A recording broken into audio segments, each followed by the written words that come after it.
Olá pessoas, meu nome é Flávia, eu sou da Henrique 19 e agora a gente vai conversar um pouquinho mais sobre o conteúdo da primeira prova de cálculo 1, só que mais voltado para a parte de derivadas. Então, como a gente conversou, né, o foco da disciplina mudou um pouco e a gente está aparentemente mais focado em usar assim as ferramentas que a gente tem, né, antes os limites e agora as derivadas, para a gente analisar gráficos de função, ver ali como que essa função está se comportando e identificar alguns pontos importantes em relação a esses aspectos aí. Um ponto muito importante de verificar e que com certeza deve estar na prova também é a questão de derivação e de continuidade.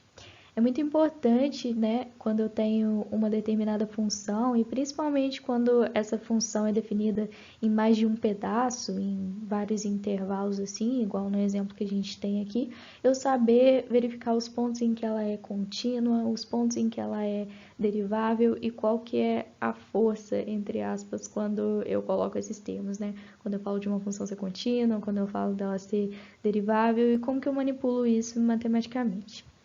Nesse exercício aqui, a gente tem então essa função, a f de x, que é definida da seguinte forma. Ela é igual a 1 sobre x, se o meu x está no intervalo de 0 até b, intervalo aberto, né, que é só maior, e ela é definida como 1 menos 1 quarto de x, se o b é menor ou igual que x. Beleza.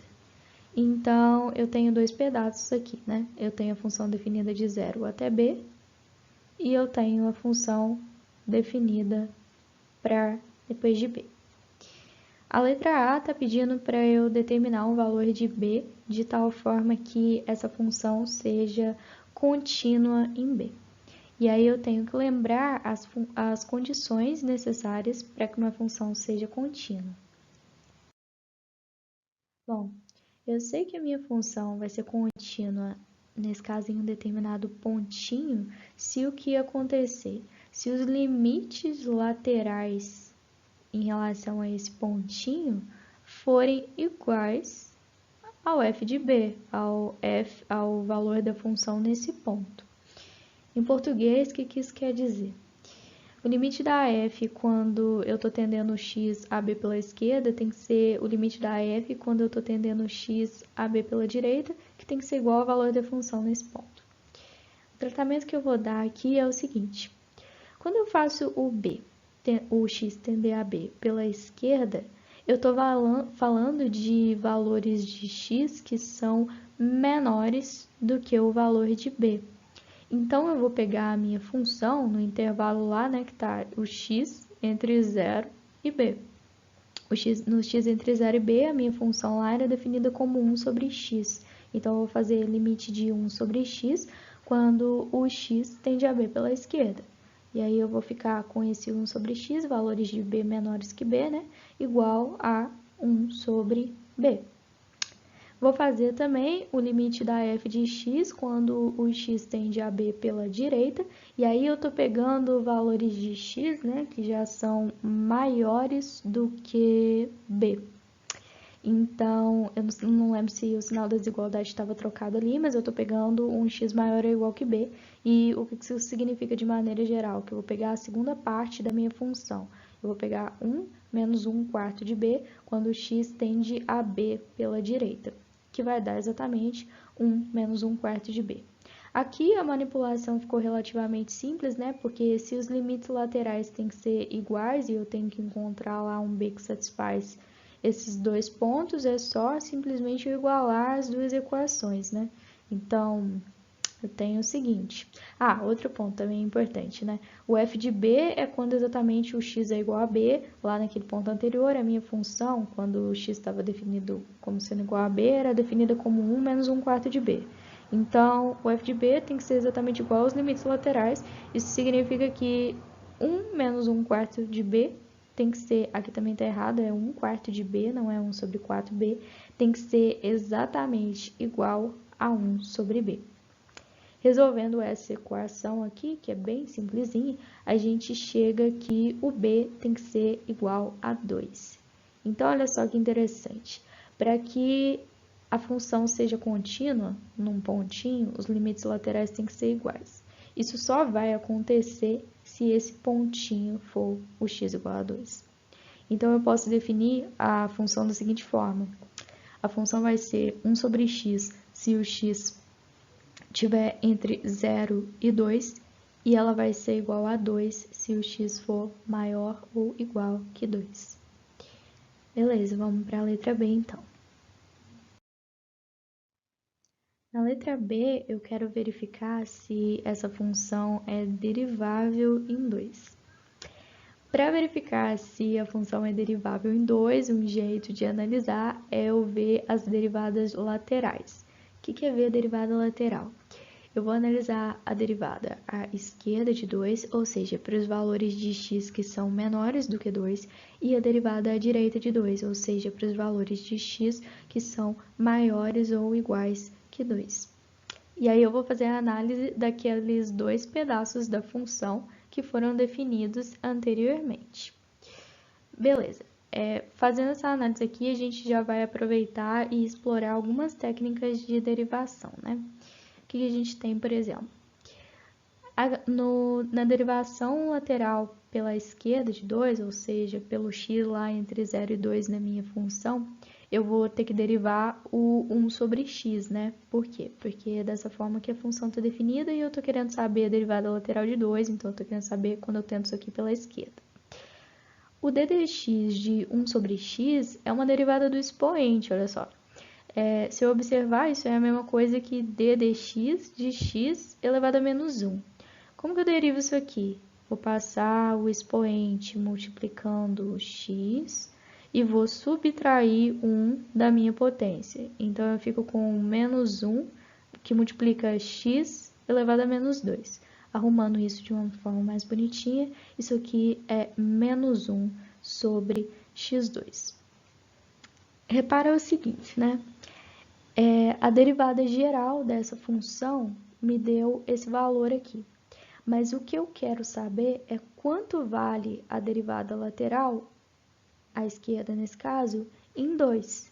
Então, eu tenho que vir aqui e substituir 2 nesse valor da minha derivada. Porque eu quero saber exatamente nesse ponto para eu comparar depois com outro pedaço da função e ver se esses valores vão dar igual. Então, eu vou chegar aqui e falar assim, para x igual a 2, o d dx de 1 sobre x, que é igual a menos 1 sobre x2, é igual a menos 1 sobre 2 ao quadrado, que é justamente menos 1 quarto. Ok, então eu cheguei aqui a derivada da minha função, nesse ponto x igual a 2, é igual a menos 1 quarto. Se esse exercício quisesse ficar um pouquinho mais difícil, ele poderia te pedir também para determinar a equação de reta tangente em algum ponto aí. E aí você teria que fazer também aquelas manipulações que a gente faz para achar a equação de reta tangente, usando a definição, mas também não seria tão difícil assim. Dá para fazer. Bom, continuando aqui, a gente quer verificar agora a derivada lateral à direita de 2. Ou seja, agora eu estou pegando aquele pedacinho da função com os valores de x maiores ou iguais a 2. Então, eu vou usar o pedacinho de 1 menos 1 quarto de x, e é esse pedaço que eu quero derivar. Aqui, a minha derivada, eu não vou chegar, tá vendo? Em um ponto com variável, eu vou chegar no valor fixo constante. Posteriormente, em gráfico, vocês vão ver que isso tem um significado importantíssimo. Mas aqui, exercitando, né, a sua habilidade de fazer derivada, a derivada de 1 menos 1 quarto de x, eu vou ter derivada da soma, gente, da subtração é a soma das derivadas, né? Então, derivada de 1, que é a derivada de constante, vai dar 0, menos a derivada desse número aqui, ó, o x está simplesmente elevado a 1, então a derivada de menos 1 quarto de x é simplesmente menos 1 quarto. E aí o d dx fica igual a menos 1 quarto. Olha que bonito. A derivada lateral à esquerda de 2, no ponto lá, né, 2, que é o ponto que eu estou analisando, deu menos 1 quarto. A derivada lateral à direita de 2 deu menos 1 quarto também. As derivadas, tanto pela esquerda quanto pela direita, deram um exato mesmo valor. Então, você consegue concluir o quê? Que essa função, ela não só é contínua no 2, que você provou pelos limites laterais, mas ela também é derivável em 2. E aí a gente finaliza o exercício.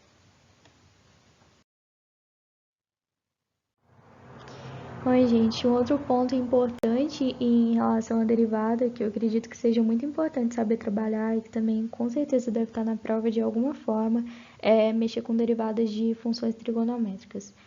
Não só porque isso dá uma certa confusão, assim, quando você não está muito habituado, como também porque dá para você explorar várias técnicas de derivação em conjunto. Então, é bastante interessante, né? Coloquei aqui esse exemplo bem simplesinho. A gente tem a função aqui y igual a seno de x sobre 1 menos 2 cosseno de x, e eu quero simplesmente achar a derivada dessa função y em função do número x. Esse dy dx significa isso, beleza? Estou derivando essa função em relação à variável x. Posteriormente, também na vida, isso vai ser muito importante. Coisas que a gente precisa saber quando a gente pega qualquer expressão, não necessariamente uma expressão trigonométrica, e a gente quer derivar. Eu preciso identificar, primeiramente, qual que é a regra de derivação que eu vou ter que usar em cada caso. Na vida, vão ser múltiplas regras de derivação, assim, que você vai ter que usar. Então, eu vou precisar identificar se numa determinada parte eu tenho um quociente, aí eu vou precisar usar a regra do quociente. Em uma determinada parte eu tenho produto, e aí eu vou precisar usar a regra do produto. Se eu vou precisar usar expoente, se eu vou precisar usar a regra de trigonométrica. Existe às vezes a prioridade também que você vai dar para resolver cada regra primeiro, mas aí vai ser quando vocês aprenderem a regra da cadeia. Outra coisa que eu preciso saber também é encontrar e manipular as principais derivadas trigonométricas nesse caso. E aí é muito bom, eu recomendo fazer o uso de ter escrito mesmo, né? Uma tabela que você faz à mão, não que você pegou e imprimiu da internet, com as derivadas e as principais propriedades ali de cada um. Eu trouxe aqui um exemplo, tá pequenininho, né? Mas esse exemplo aqui reúne regras gerais de derivação que a gente tem, e aí tem as trigonométricas principais aqui no meio, né? Eu não lembro se pode consulta de sim prova, eu acredito que possa sim, porque não é tão relevante, a não ser que te peçam para provar essas derivadas por definição, mas é interessante você ter isso aqui à mão e é interessante que isso aqui fique automático na resolução de qualquer exercício. Mas vamos lá resolver o exercício que a gente se propôs. Bom, vamos fazer aquele lance então de olhar para a função e identificar a regra que eu tenho que usar. Nesse caso aqui, eu tenho um quociente, é como se fosse um quociente de duas funções, né? Se eu quisesse chamar isso aqui de uma f e isso aqui de uma g, eu poderia ter uma f de x igual a seno de x e uma g de x igual a 1 menos 2 cosseno de x. Então, eu tenho uma derivada do quociente, eu vou mexer com uma derivada trigonométrica no meio. A resolução, como eu falei, é bem simples, não no sentido algébrico, porque pode complicar um pouco, mas é simples no sentido mecânico, sabe? Você pegou uma derivada do quociente aqui, então eu já sei a regrinha, eu sei o que eu tenho que fazer. Eu sei que derivada do quociente, para eu abrir isso aqui, o que eu tenho que fazer? Eu tenho que pegar a segunda função, multiplicar pela derivada da primeira, subtrair, eu vou fazer isso mais devagar, mas só dando uma ideia geral. Subtrair da primeira vezes a derivada da segunda e dividir pela segunda ao quadrado. Essa é a fórmula que eu tenho para a resolução de derivada do quociente. Possivelmente vocês não vão ter que provar isso não. Então vamos lá resolver o exercício, né? Eu vou pegar então a segunda função e multiplicar pela derivada da primeira, que é a derivada de seno de x, tem que estar automática, a derivada de seno de x é cosseno de x, menos a primeira função, que é o seno de x, multiplicado pela derivada da segunda função. Derivada de 1 é zero, porque é constante. Derivada, aqui muito cuidado mesmo. Derivada de cosseno de x é menos o seno de x. Então, quando eu multiplico menos seno de x por menos 2, isso aqui vai ficar positivo e vai virar 2 seno de x. E eu fico com essa expressão aqui. Deixa dessa forma, não abre não. dividido pela 1 menos 2 cosseno de x elevado ao quadrado. Isso aqui também, você vai ver que até o final do exercício eu não abri, porque nesse caso não convém, eu só queria saber qual era a derivada, então nem preciso me preocupar em abrir isso aqui e gastar às vezes um trabalho desnecessário. Mas se for para efeito de simplificar alguma coisa, pode ser que você tenha que abrir. Vai depender ali do seu julgamento, do que você acha que é melhor fazer, claro, dependendo do exercício. Mas dando continuidade aqui, né, fazendo a famigerada distributiva, a gente tem o cosseno de x aqui, menos 2 cosseno ao quadrado de x, menos 2 seno ao quadrado de x, né? Eu tô vendo cosseno ao quadrado e seno ao quadrado multiplicado por menos 2, então eu posso vir aqui e colocar isso em evidência, né, para eu usar identidade trigonométrica. Então, eu vou ter o cosseno de x menos 2, que multiplica seno ao quadrado de x mais cosseno ao quadrado de x, que eu sei que isso aqui é 1. E aí, eu vou chegar no final da minha derivada, que dá cosseno de x menos 2, dividido por 1 menos 2 cosseno de x elevado ao quadrado. De novo, o trabalho desse tipo de questão, aqui é uma questão mais simples, mas todo tipo de questão vai envolver basicamente a mesma lógica. É você saber identificar a regra que você vai ter que usar, o trabalho algébrico envolvido nisso e você saber como manipular ali a derivada das funções trigonométricas. De novo, as derivadas mais simples ali que você tem que saber no automático são seno e cosseno. É interessante também saber derivada de secante e de tangente, que são, nas questões assim, disparado as que são mais pedidas.